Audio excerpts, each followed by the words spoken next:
همین سازمان تنها رخنه‌ای در مابین شما با گروه 24 ایجاد کرد و شما پس از اونجا بیرون شدین، یا اینکه چیزهای بیشتر از این بودن؟ اگر برای تماشابینان یعنی بتوانید بفهمانید چی گپ شده است، چون این آهسته آهسته دارد این کار یک راه دیگر را میگیرد و با اینه که با بسیاری سیاستمدارها صحبت داشتیم، آنها به این نظر هستند که خوبتر میشد که عبیدالله سعیدی با این انرژی که دارد بتواند یک حزب سیاسی تشکیل کند و این را دوباره زنده کند و از یعنی به زندگی بیارد یک حزب یا ایده را. نمیتوانست که همین همه چیزها یک طرف باشن، اختلافات را مثلا دور بگذارید، کنار بگذارین و یک راهی بگیم که نیترال نیره برای خود انتخاب کنین که همه چیز تنها از خود شما باشد و این سازمان رو از داخل گروه 24 دوباره یعنی به زندگی آوردید. نمیشد که مثلا یک حزب سیاسی یا اینکه حرکت سیاسی جدا از سازمان جوانان برای تاجیکستان برای احیای تاجیکستان به خاطر نداشتن اختلاف با دیگر مخالفینی که به این نظر هستند که شما این میراثی حرکت سیاسی را دارید دزدی میکنید؟ یعنی همین خیلی فهمیش شده است از دیدگاه بسیاری اشخاصی که بنده با آنها صحبت داشتم. او فلانی من تحقیق کرد، تمام، من او را دیگه نمیبخشم. فلانی من حقارت کرد، تمام دیگه. بودن وقتهایی که شما کم رنگ شدین در سیاست، احساس میشد که بنده با شما صحبت داشتم گفتم که تمام سیاست دیگه از خفای زندگی کاروبار، اما حالتهای اومدن پیدا شدن که باز هم دوباره چی چیز رو گم کردید که دوباره باز هم قوی تر در این راه اومدید، یا اینکه قوی تر هستید، یا این هم چند سوال هست از شما. چرا باید من اسم او سازمان او را دوباره نسازم؟ خب دیگران نساختن، خب با گفتی خود چون که راهبر بودن نکردن.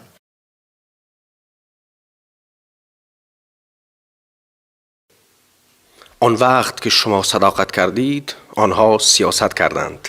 سلام و درود به تمام تماشابینان، به آن اشخاصی که انتظار صحبت‌های زیبای تاجیکانه ما هستند. امروز در مهمانی برادر عبیدالله سعیدی را داریم. برادر عبیدالله سعیدی، شما را خوش آمدید میگوییم و اولین سوال بنده این خواهد بود که در کنفرانسی که شما اشتراک کردید چی چیزها رو با خود گرفتید و چی چیزها رو فهمیدید، چی چیزها رو آموختید؟ اولا تشکر از دعوت به برنامه و سلام میفرستم بازم به شما و بینندگان. بله، این باری دوم است که ما در این کنفرانس از جانب هیئت سازمان جوانان اشتراک میکنیم. البته امسال کنفرانس در یک سطح بلند برگزار شد، اگرچه هیئت تاجیکستان در اینجا اشتراک نداشت، اما هیئت مخالفان از تمام جهات بسیار قوی بودند و صحبت‌های قشنگ و زیبایی را و پرمعنایی را هم داشتن و برای ما مخصوصا برای سازمان جوانان که طولی سال هاست در خاموشی بود و دیدارهای سیاسی و فرهنگی نداشت، این بسیار یک تجربه خوبی بود که ما دیدار داشتیم با سازمان‌های با نفوذ و نماینده‌های دیگر کشورها و علاوه بر این ما تجربه سیاسی و مختم از این صحبت‌هایی که دیگر کشورها کردن و دیگر سازمان‌ها و اینچنین حرکت‌ها و حزب‌های سیاسی و دیدارهایی که داشتیم، این تمام این تجربه بود و آموزش بود و باز هم ما توانستیم موقع خود را در این سازمان نشان بدهیم، از زندانی‌های سیاسی خود صحبت کنیم، از وضعیت مهاجران مهنتی صحبت کنیم، از وضعیت سیاسی تاجیکستان، عموما مردم تاجیکستان صحبت کنیم، که این چیزهایی بود، مفاهیمی بود که ما از داخل این کنفرانس گرفتیم. دقیقاً سوال من همینجا پیدا می شود که سازمان جوانان برای احیای تاجیکستان یک سازمانی هست که از نگاه گروه 24 حرکت سیاسی گروه 24 شما این سازمان را غصب کردین، در همین رابطه چی گفتنین؟ اگر که ما به این نظر کنیم، باید پیش از همه اول سرچشمه تشکیل این سازمان رو در نظر بگیریم که سازمان جوانان برای تاجیکستان در سال 2014 یعنی 14 ایون در اداره راهبر مهاجران تاجیک کرامت شریپوف تشکیل شد و در اون اداره وقتی که ما بار اول اونجا سفر کردیم و نشستیم، در اونجا بسیار از جوانان تاجیک کمتر آمده بودند و اونجا این پیشنهاد شد و ما مورد این پیشنهاد فکر کردیم و اومدیم برابر مرحوم عمر علی قوت و گروه 24 صحبت کردیم و ایشان این پیشنهاد کارآمد رو پذیرفتن و گفتن که باید هم در روسیه یک تشکیلات جدیدی تشکیل کرده شود و این تشکیلات باید سیاسی نباشد، زیرا تشکیلات سیاسی نمیتواند در داخل روسیه فعالیت‌های سیاسی بکند. به این اساس ما باید تشکیلات جمعیتی داشته باشیم و از دیدگاه تشکیلات جمعیتی ما بتوانیم به مهاجران مهنتی کمک کنیم و علاوه بر این کارهای سیاسی خود را نیز در روسیه پیش ببریم. و این پیشنهاد عملی گردید. ما در ملاقات‌های دوم و سوم ما توانستیم با تمام جوانانی که در اونجا بودن نوارهایش موجود است ما این سازمان رو تشکیل کردیم. در اون نشستی که ما این سازمان را تشکیل کردیم در اونجا من بودم، مقصود ابراهیموف بود، نسیم جان شریپوف بود، از بچه‌ای که عین حال هستن. همون روزی که ما هیئت رو تشکیل کردیم عین حال در حرکت سیاسی گروه 24 یگان نفر موجود نیست که در همون نشست بود. اگر هر کس که باشد نوارش در سامانه کرامت شریپوف وجود دارد و میتوانیم به اون بریم. همون روزی که ما راهبر انتخاب کردیم و معاون و مثلا معاون یکم معاون دوم، کسی از اونها امروز موجود نیست. نسیم جان شریپوف در زندان است، مقصود ابراهیموف در زندان است، برادر سهراب ظفر در زندان است، رحمت جان محمد جان در زندان است و همه اونها در زندان هستند. اینها نبودن. البته در ملاقات های دیگری مانند برادر حاجی علی و دیگر اشخاص ها موجود بودند در روند این، همچون اعضای سازمان شاید یا که اعضای گروه 24 اونجا ما با هم کار میکردیم. معین نبود که کی اعضای سازمان جوانان است و کی هیئت اعضای سازمان جوانان نیست. بر اساس همین ما در اون زمان مقصود ابراهیموف راهبر انتخاب شدن و من معاون اولین سازمان، نسیم جان شریف معاون دوم این سازمان و ما در اون زمان جسارت کردیم که اسناد خود را برآوردیم دادیم تا به مینیوس همچون رسما از نام خود ایرا به رسمیت یعنی پیشنهاد کنیم بشناسن. اون زمان کدام نفر آماده بود که بیاید پاسپورت خود را بدهد، نام نسب من بیاید از نام من سازمان بکشه، سازمان سیاسی. یعنی تو این درجه جدی هست که به خاطر اینه که هیچ نفری از اون انسان‌هایی که در اون ملاقات با کرامت شریف با شما حضور نداشتند، از نفرانی که در زندان نیستند، به همون خاطر شما با خلاص آمدید که من باید این را زنده کنم. اما در اینجا سوال پیش میاد عبیدالله سعیدی، شما یک حرکتی که مثلا چندین سال پیش تشکیل شده بود و یک سازمان و بعدا آهسته آهسته وقتی که شما در سیاست قدم ماندید و این سازمان رو از داخل گروه 24 دوباره یعنی به زندگی آوردید، نمیشد که مثلا یک حزب سیاسی یا اینکه حرکت سیاسی جدا از سازمان جوانان برای تاجیکستان برای احیای تاجیکستان به خاطر نداشتن اختلاف با دیگر مخالفینی که به این نظر هستند که شما این میراثی حرکت سیاسی را دارید دزدی میکنید؟ یعنی همین خیلی فهمی شده است از دیدگاه بسیاری اشخاصی که بنده با آنها صحبت داشتم. این حرف میتواند موجود باشد اما باید ما با واقعیت نظر بکنیم. من همطوری گفتم وقتی که ما اسمای خود را رسما نوشتیم در اون زمان حتی بود شخصی که دیپلم حقوق شناسی داشت، جوانی تحصیل کرده بود. من اون زمان گفتن که برادران بیایید کسانی که تحصیل کردن باید پیش بروند، کسانی که زبان میدونن باید پیش بروند و هیچ نفر جسارت نکرد چهره خود را آشکار بکند و هیچ کس جسارت نکرد پاسپورت خود را بسپارد و در اونجا از اسم او تشکیلات بسازن رسما.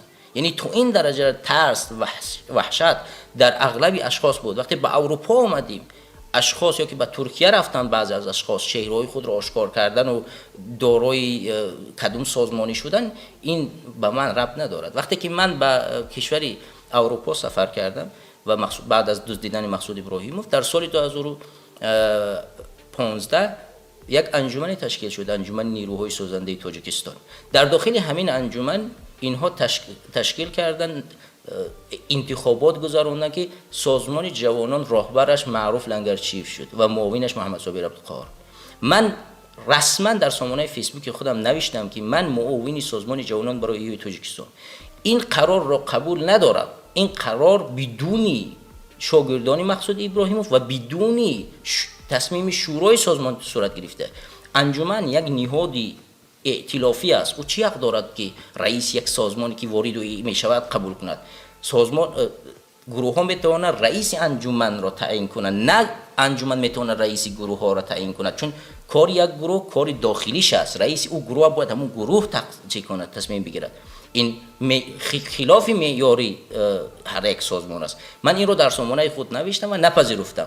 بعداً برادر ما سهراب ظفر اون زمان عضو شورای انجمن بودن، به من برآمدن گفتن که این کار من حل میکنم، زنگ زدن، همین چیز از پاک شد. ولی بعد از 2 ساعت دوباره همین چیز نشر شد و اینا مبارزه خودشون را، یعنی معروف لنگرچیف راهبر شد. این چیزی که ما قبول نداشتیم و سپس بعد از 1 سال مبارزه دوباره معروف لنگرچیف از وظیفه کنار رفتن و محمد صابر عبدالقهار را رئیس گذاشتن که بعد از 6 ماه مبارزه توانایی اداره نداشتن، نه کادر داشتن، نه توانایی داشتن، نه وبسایت ساختن، هیچ کاری برای این سازمان نکردن و مجبور شدن که بیان زیر هیئت گروه 24 در یک قالب ایره قرار بدهند و او شد بخشی از کادرهای گروه 24. درست.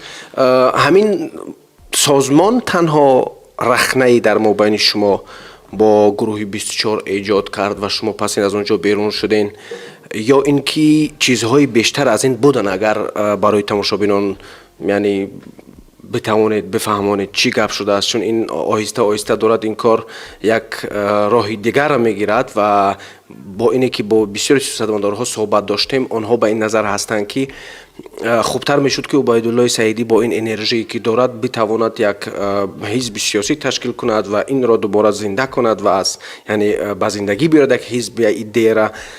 نمیتوانست که همین همه چیزها یک طرف باشن، اختلافات را مثلا دور بگذارید، کنار بگذارین و یک راهی بگیم که نیترال نیره برای خود انتخاب کنین که همه چیز تنها از خود شما باشد. ایده شکی نیست که میشد چون این کار کرد، ولی اینجا سببی برآوردن من باعث کردید که این سازمان جدا بگردد. چون وقتی که ما در شورا بودیم یک مشکلاتی به میان آمد، من از تمامی بچه‌ها بخشش پرسیدم و گفتم که برادرها همین اشتباهی به میان آمد، من خطاگی خود را قبول میکنم و از تمام شما بخشش میپرسم و من رسما از سازمان از گروه 24 خارج میشم و من از شورا خارج شدم، ترک کردم. تمام رسانه ها گروه از جاهایی که مجلسات میگذاردیم خارج شدم و به اختیار خود برآمد. فردا به من برآمدن گفتن که التماس این کارو نکنید، این کار اصلا نه خلاف حرکت است، که بسیار کاری ساده ای است که در گذشته معاون گروه چون این کارو کرده بودن، این یگان کاری چیزی نیست، بیاید میشینیم با هم صحبت میکنیم. ما دوباره برگشتیم به شورا و در شورا صحبت داشتیم که در شورا نسبت من توهین شد و من گفتم که برادرها اول نسبت توهیناتی که انجام داده شده اول بخشش بپرسن، تا زمانی که بخشش پرسیده نشود من نمیتوانم صحبت کنم. اینجا بسیار بلندگپی به میان آمد که نه تو حالا فلان و بیسمدان کردی، تو کی هستی که ما توهین، و علاوه اینه که اینا به توهینات کردن بخشش نپرسیدن بلکه به زوری، یعنی ما در پیش ما می بودی شپات و مپات و یعنی به زوری. این زور در هیچ جا قبول نیست. وقتی که به تو زوری میکنن در جایی که اونجا اهل فکر تفکر یعنی با اندیشه باید تصمیم گیری شود، به زوری و به این معنا میآیند مبارزه میبرن، چگونه انتظارات دیگر رو باید داشت. و بر اساس همین بعدا من خارج شدم و اونا گفتن که ما تصمیم گرفتیم که تو یعنی عصبی شدی و باید در اساس این عصبانیت باید از یعنی به وقفه بروی و بعدا که آرام شدی بعد یک جلسه میگذاریم صحبت میکنیم. و من بخشش من در همین جگه به شما میبرم، بعدا در این سوال میایم. همین که از یادم نرود، همین فرهنگ بخشش پرسیدن و فرهنگی زوری از نگاه شما در کجا در مابین مخالفین پیدا شد؟ یعنی از زمانی که مثلا ما از سال 2012 وقتی که مبارزه را آغاز کردیم آهسته آهسته رسیدیم به یک جایگاهی، همین بخشش پرسیدن و یک مخالف را انجاندن، همین ها از کجا منشأ گرفتن؟ یعنی چی رخنه ایجاد شد در کل در مابین جوانان، در مابین اون اشخاصی که در حزب و حرکت ها یعنی در جریان هستند و با آنها هستند، از کجا همین فرهنگ پیدا شد؟ چرا باید من از شما بخشش پرسم یا اینکه شما از من بخشش پرسید یا اینکه من به شما زور بگویم و شما به کس دیگر زور بگویید؟ اصلا ببینید وقتی شما در یک چارچوب و شما تنها باشید هر کاری که میخواهید میکنید، ولی وقتی شما در یک چارچوب در یک برنامه با هم کار میکنه در یک دایره باید او رعایت کرده شود. مثلا هر یک سازمان و هر یک حرکت برای خود یک آیین‌نامه داشت و اخلاق در اوج حفظ کرده میشد و بر اساس اخلاق در اوج کار کرده میشد. اگر شما در داخل همین گونه سازمان ها و حرکت ها گواری شدید، در این شکی نیست که اوج چارچوب باید رعایت کنید و اگر چارچوب از اخلاق بیرون شد دیگه شکی نیست که باید بخشش بپرسید و چکار کنید، ارائه کنید. مسئله دوم مسئله با تفکر تصمیم گرفتن است. در اوج با غضب با زوری در یک هیئت نمیشه کار کرد. تو در تنهایی در خانه خودت میتونی این کارو بکنی، یا که با یک رفیق تو میتونی زوری کنی و وقت عصبی شوی، ولی وقتی که تو وارد یک حزب سیاسی میشه که آینده یک کشور رو تصمیم میگیرد، تو حقی نداری که با جاغیدن با زورایی کردن با مادر یک نفر را دشنام کردن تصمیم بگیری. این در هیچ جای درست نمی آید، در اخلاق انسانی نیست. بازم بعد از تمام این چیزها باز سوال این طور پاسخ میدن که ما فلان منطقوی ها برای خودمون خنک کردن مادر یک کسی حقارت میکنیم. این باز تحقیرتر از اون حرف دیگرش است. بر اساس همین باید در بعض حالتها وقتی دایره یک حزب وارد میشوی باید چارچوب اخلاق را رعایت کرد تا اینی که یک دیگر فهمی به میان بیاید، نه به زوری. خب یک نفر جنسی میده‌تر دارد، تفکری بالاتر دارد، یک نفر جنسی بالاتر دارد ولی تفکری کمتر دارد. هر دو باید با هم در یک هیئت کار بکنند. اینی که او باید بزرگتر است، باید چه بالا یک خورده و زوری‌تر کند. خب این نفر 10 سال 20 سال تحصیل کرده است، تفکر دارد، اندیشه دارد، کار میکند، همه اطراف حرکت را پیش میبرد. حالا شما که نشستید و کار نمیکنید چرا باید بیاید به زوری نسبت یک انسان ظلم کنید؟ شما فکر نمیکنید که همین نداشتن یک الیت سیاسی در تاجیکستان هم از طرف حکومت هم از طرف مخالفین و نداشتن یک چارچوبه سیاسی و انسان‌هایی که آماده نیستند در سیاست میان از نگاه علمی، از نگاه فرهنگی، از نگاه دیدگاهی، باعث آن شده است که این همه تنش‌ها، این همه نافهمی‌ها در مابین مخالفین پیدا می شود؟ و از نگاه شما چطور ما میتوانیم الیت سیاسی را یعنی بیرون بسازیم از این تنش‌ها و از این یعنی در سیاست آمدن یا در حزب حرکت ها آمدن اینقدر آسانتر نباشد که ما آدم در کنیم شما میتونیم بین امروز شما انسان عادی هستین فردا سیاست مدار میشوین. این فکر نمیکنید که یک خسارتی واقعا هنگفته بر مخالفت و همین راهی مبارزه ایجاد کرده است؟ در این شک نیست. من تو در یک برنامه خود واضح و روشن نیز بیان کردم که متاسفانه بیشتر انسان‌های تصادفی در سیاست وارد شدن که این انسان‌های تصادفی ضربه خیلی سختی به این راه زدن که ناامیدی به میان آمد. ناامیدی از جانب تمام مردم تاجیکستان به میان آمد به مخالفت. ما اول راههای مثلا روزهای اولی مبارزه را اگر باید بیاریم ما به چی قدر محبت به یک راهبر نظر میکردیم. ما برای راهبر آماده بودیم جان بدیم. حالا بیاید سوال کنیم از همین زیر دستای خودمان که کدام یک از زیر دست ما آماده است برای ما جان سپاری کنه. همون طوری که ما آماده بودیم آیا شاگردان ما کسانی که امروز پیروی ما هستن آماده هستن یا که نیستن؟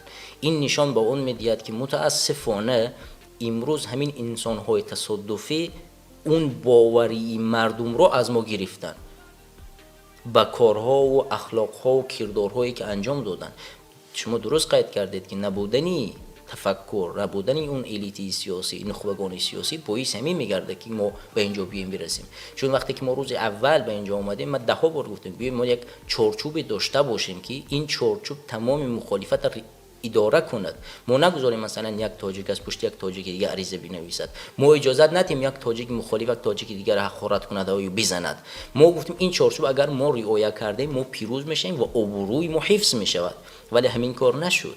این کار که نشد ما امروز میبینیم که مخالف با مخالف درگیر است، دشنام میکند، تأخیر میکند، یک دیگر رو لطوکوب میکند. این باعث این از اونجا سرچشمه میگیره که ما توانایی همون فکری رو از اول در اینها چکار نکردیم، نداشتیم که جوری بکنیم و این باعث کرده که ما به اینجا اومدیم رسیدیم. مصیبت در عموم مثلا من همین چیزا شنیدم و هم دیدم که اکثریت انسان‌هایی که از نگاه آنها کمک معروف هستند و تمام افکار مردم در شخصیت آنها بند شده است، دنبال پیدا کردن اشخاص، دنبال مثلا دعوت کردن مخالفین رو برای یک جا کنیم و در عموم همین یعنی مخالف، این کلمه یعنی مخالف میتواند همه یک جا باشد از نگاه شما. یعنی مخالف یک انسانی که بر ضد یک حکومت است میتواند دوباره در چارچوب یک بگیم که مخالفت بیاید و بگوید که فلان چیز در مخالفت یا که مبارزه اجازه نیست و ما همه تا یک چارچوبه درست باید که مبارزه خود پیش ببریم. در عموم حالت مخالفین را اگر شما بها گذاری کنید از 1 تا 10 چند میتواند باشد؟ عین حال من حالت مخالف را نمیتونم یکم بدم چون حالت مخالف خیلی بد است، ولی ما میتوانیم این رو بهتر بسازیم. مثلا در دوران من نمیگم در دوران عمر علی قوت، ولی در دوران برادر سهراب ظفر حرکت سیاسی گروه 24 یک چارچوب بسیار دقیقی داشت که در اون چارچوب راهبر پاسخگوی تمام افکار و اخلاق شاگردانش بود، پیروانش بود و همه چیز نظارت کرده میشد و نمیگذاشت که کسی به کسی من مثلا با یک نفری اعضای قطاری یا یک نفر اگر اختلاف می داشتم می اومد اختلافی مرا در کوتاه‌ترین فرصت حل میکرد و نمیگذاشت که اون به بالاتر بزنه و این باعث گشته بود که گروه 24 به بیشتر حزب‌ها و حرکت‌ها اختلافی نظری زیاد نداشته باشد مگر اونهایی که دخالت کردن در داخل حرکت سیاسی گروه 24.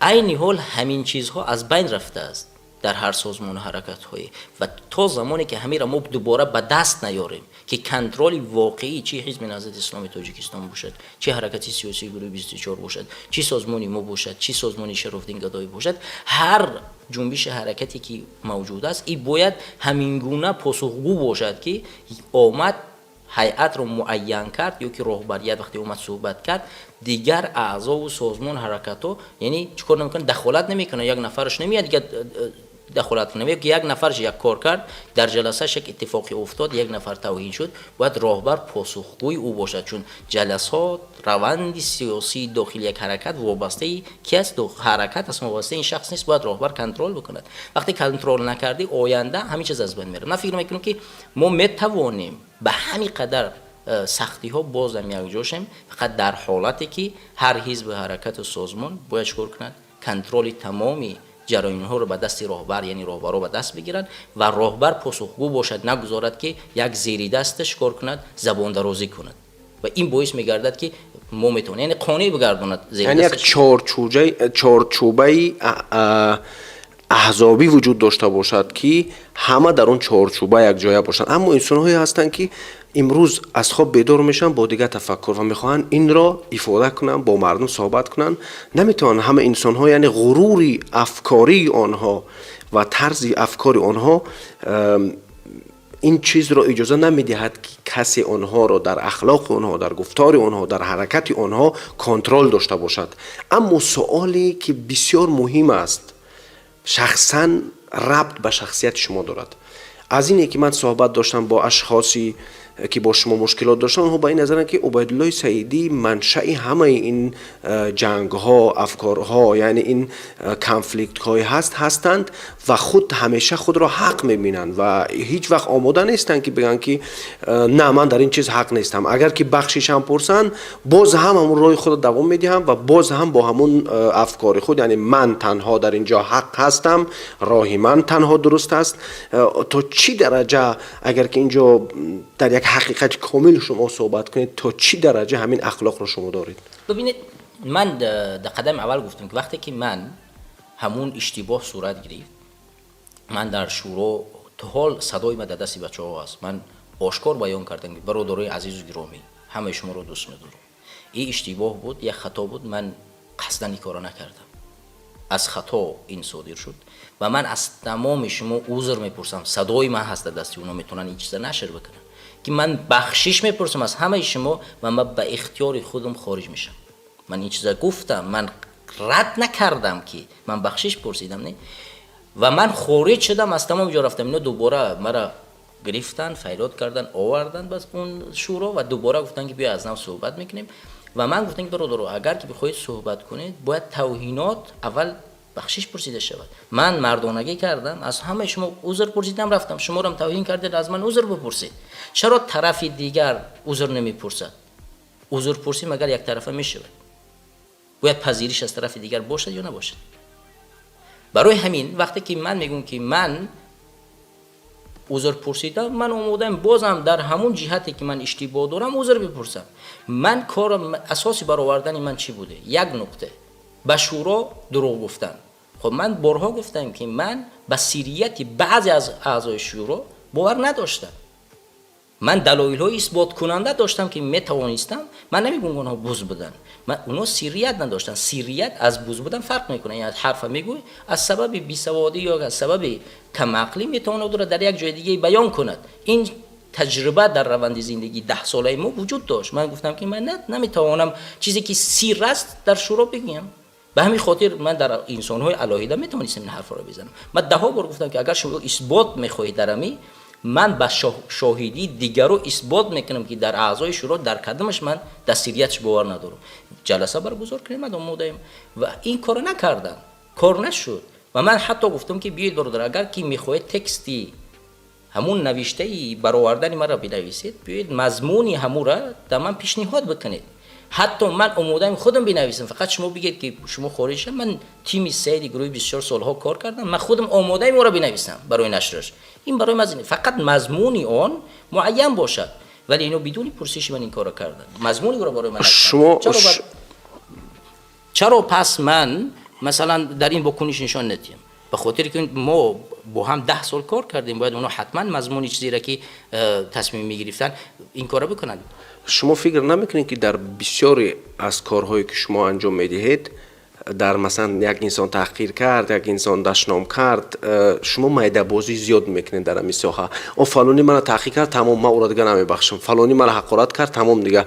یعنی همین نظرات در زمانی وقت از شما مثلا کم شد، زیاد شد. یعنی من که پیش از این که صحبت را آغاز کردم میگفتم اون جایی که شما صداقت داشتین آنها سیاست کردن.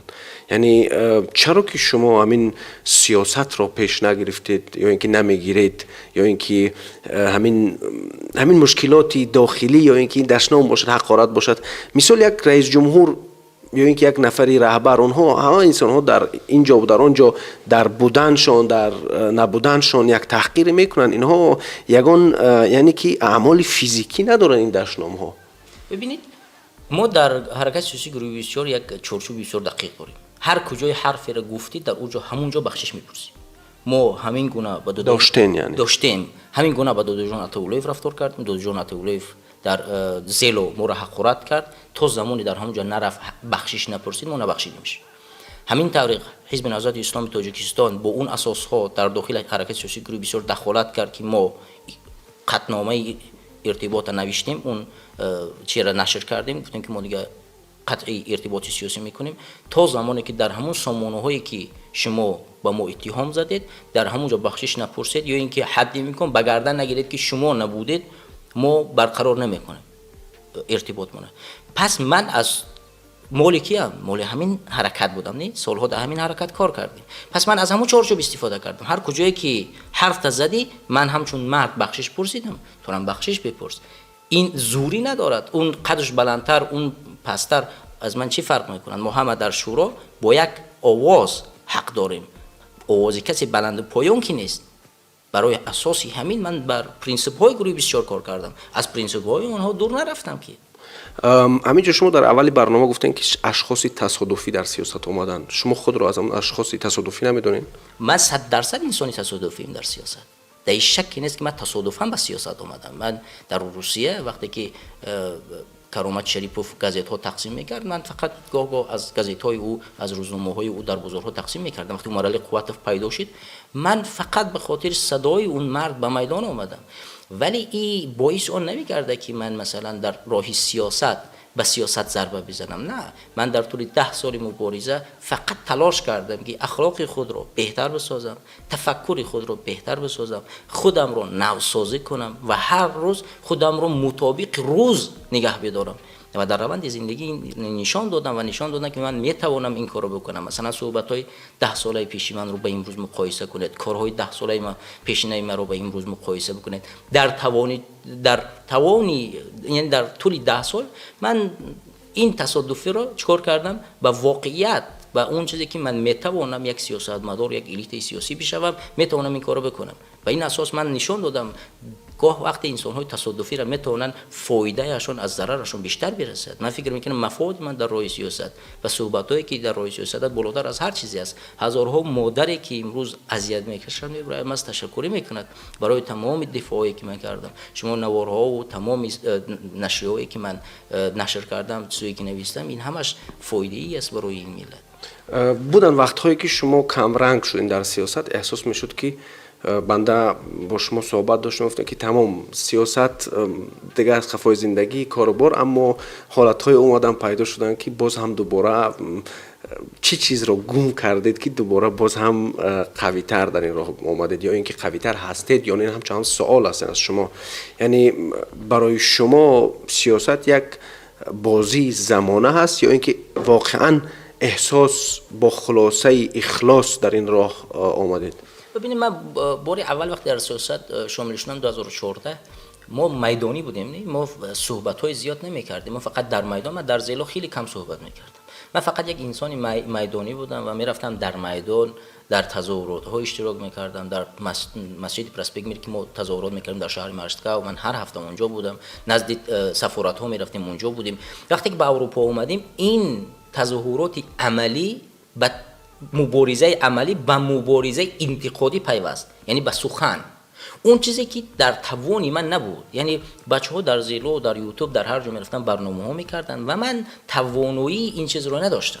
برای این کار را کردم باید من با تفکر خود با علم خود کار میکردم. در این اساس، بر اساس این من تقریبا 1 سال و چند ماه وقفه گرفتم و رفتم دنبال آموزش تا اینی که قوی‌تر بر بگردم. هر انسانی که میبیند که ضعیف است در راه مبارزه و توانایی برابری رو و همون کامپیتن میگن یعنی بازی این بریدن ندارد، باید برود خود رو بسازد، دومین بار بر بگردد. و من این کار یک بار نه 2 مرتبه کردم در راه مبارزه. بار اول این سال 2015 در آخرش بود، رفتم 2016 اومدم و بعدا سال 2000 بازم هفته یک چند ماه دیگه ایستادم، بازم رفتم یک چند ماه دیگه وقفه گرفتم و دوباره سال 2018 بازم مبارزه رو آغاز کردیم. در سال 2018 بدون وقفه تا امروز مبارزه میبرم. یعنی در عموم شما با همون خلاصه کامل آمدید که سیاست راهی زندگی شما است. یعنی هستن اشخاصی که حتی من امروز سیاسی هستم، فردا در فیسبوک می نویسن که من از سیاست بیرون شدم. آیا همین از سیاست بیرون شدن، در سیاست داخل شدن، همین هم یک قسمی از سیاست از نگاه شما، یا اینکه احساسات بگیم که جای خود میگیرن و احساسات انسان هایی که در سیاست هستن با احساسات خود اول با اون کودک درونی که دارن با اون صحبت نکردن و آماده نبودن که در این کار سهم داشته باشن و دوباره از این راه میرون. همین شکلی آمدن و رفتن از سیاست از نگاه شما تا چی درجه در مابین مخالفین ما کم شده است یا زیاد شده است؟ اصلا اگر ما نظر کنیم، ما وقتی وارد اروپا شدیم سیاستمدارای این کشور رو میبینیم، بیشتر اینها تا زمانی به قدرت رسیدن سیاست رو همچون یک هابی، همچون یک سرخوشی استفاده میکنن. کارهای خود، فعالیت خود رو میکنن و وقتی که خالی دارن میان با سیاست چیکار میکنن؟ سر کار میگیرن. اینها سیاست رو جدی نمیگیرن تا زمانی که به قدرت نرسن، چون سرمایه نیست، مال نیست، اینا مجبورن در دیگر جا کار بکنن و وقتی وارد سیاست تو درآمد نداشته باشه همچون هابی استفاده میکنن. ولی ما مسلمان ها به این فکری نظر دیگری دارم. من وقتی وارد سیاست شدم با تمامی کل، من نه آماده رئیس بودم نه آماده مثلا، من فقط آماده بودم که برای راهبر جان بدهم و مبارزه ببرم. من میخواستم یک مبارزی باشم که جان فدایی کنم به خاطر این راه. من آماده تمام کار بودم. ولی این حال که دیگه این باعث کش که ما راهمون طولانی تر شود و ما نتوانیم در پروژه‌مون انقلاب کنیم. و این حال سیاست بخش از زندگی ماست، بخش از اون چیزی است که ما برای خدمت به مردم اومدیم، نه از وقتی سرخوشی ما. چون ما اگر ببینیم از وقتی کار خود، از وقت رزق روزی فرزند خود ما میدوزیم، به سیاست برای خدمت مردم میسپاریم. این خودش از گذشتن است، یعنی از گذشتن تمام وجودیت خود. من امروز میتونم که به این وقتی که در سیاست گذروندم، این وقتا در راه تجارت، در راه تربیه فرزند خود، در راه دیگر رو بگذارم، میتونه چقدر مفاد برای من بیارد. ولی من این رو بخشی از خدمت برای ملت، برای مردم، برای خدا میدانم و بر اساس همین در این راه من جدیت خودم رو در همین میبینم. فقط تشکر زیاد. این بود صحبت کوتاه ما درباره مخالفت، درباره شخصیت عبیدالله سیدی و اینک هستند سوال هایی که بنده با محبت با شوق میخواهم از تمامی برادران سیاسی بپرسم و اگر من از شما سخنی آخر در این باره همه این کنفلیکت ها، همه این نابرابری ها، همه این بازی های احساساتی در اینجا که در پیش کامera هستیم دهانمان کم گرم شده است، اگر که من برای شما یک سوال پیشنهاد کنم، یک پیشنهاد داشته باشم که شما برای همه این اختلافات، برای رفع این همه چیزها که شما در یک سری یک میزی مدور نتوانستین صحبت کنین، با احساسات یعنی که راه دادین، اگر که همین احساسات را بالکل یک طرف بگذاریم، سخن آخری شما به همه اون انسان‌هایی که در عین حال با اون افکاری هستند که شما چی خیانتی کرده باشین، شما چی کاری کرده باشین که یعنی امانت داری نتوانستین بکنین، همین همه چیزها را اگر یک طرف بمانیم، اگر شما در چشمان همان مردم نگاه بکنید و صحبت بکنید، سخنهای شما چی خواهد بود؟ من فقط به تمامی هر کسی که امروز در چشم من یا در چهره من هر چیز رو میبیند فقط همین قدر میگویم که یک مسلمان همونطور که پروردگار در قرآن گفته است اول میاندیشد، اول دلایل پیدا میکند و سپس به اون حرفایی که میگویم باور میکنم. من به تمامی برادران و خواهرانی که مرا میشناسند من میگویم که اول بیاندیشن، فکر کنن، دلایل رو طلب بکنن و اون رو ببینن و سپس بر بگردن به اون حکم هایی که نسبت من میبرند. من الله شاهد است در راه زندگیم به هیچ نفری خیانت نکردم، من خیانت نمی کنم.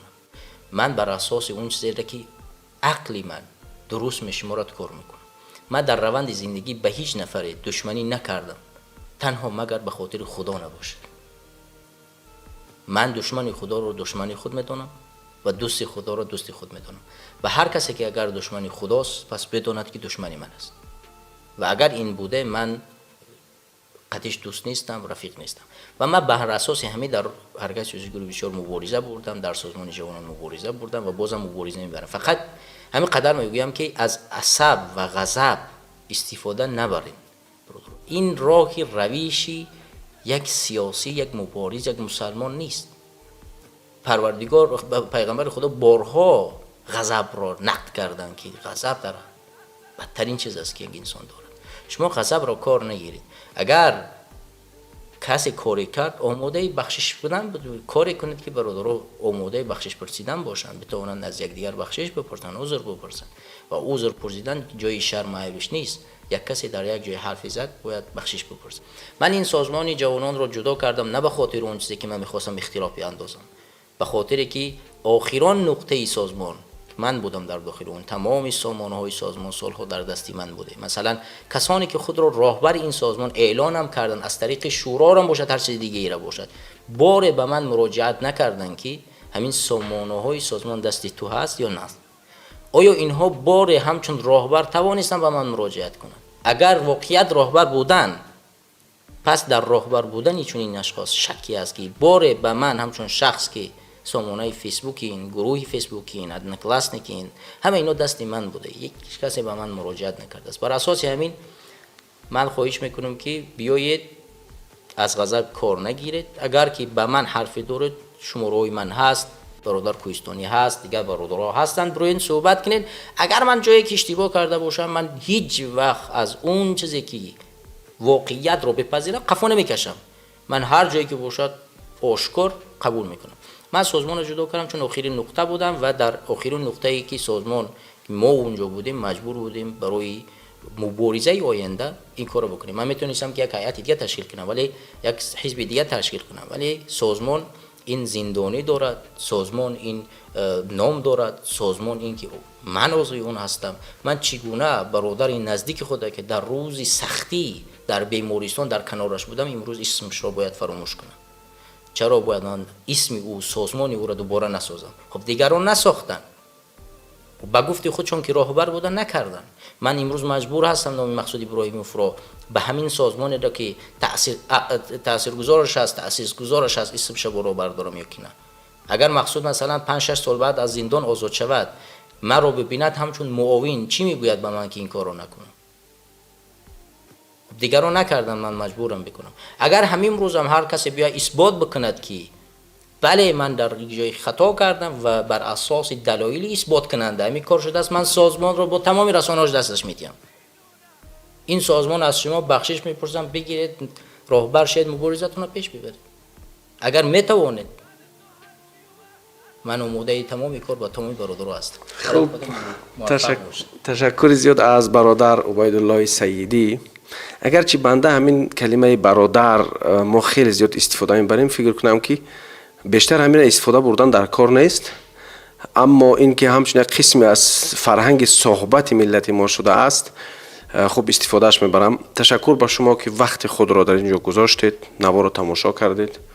برای همه شما بردباری ها آرزومند هستم. تشکر با شما. زنده و سلامت باشید.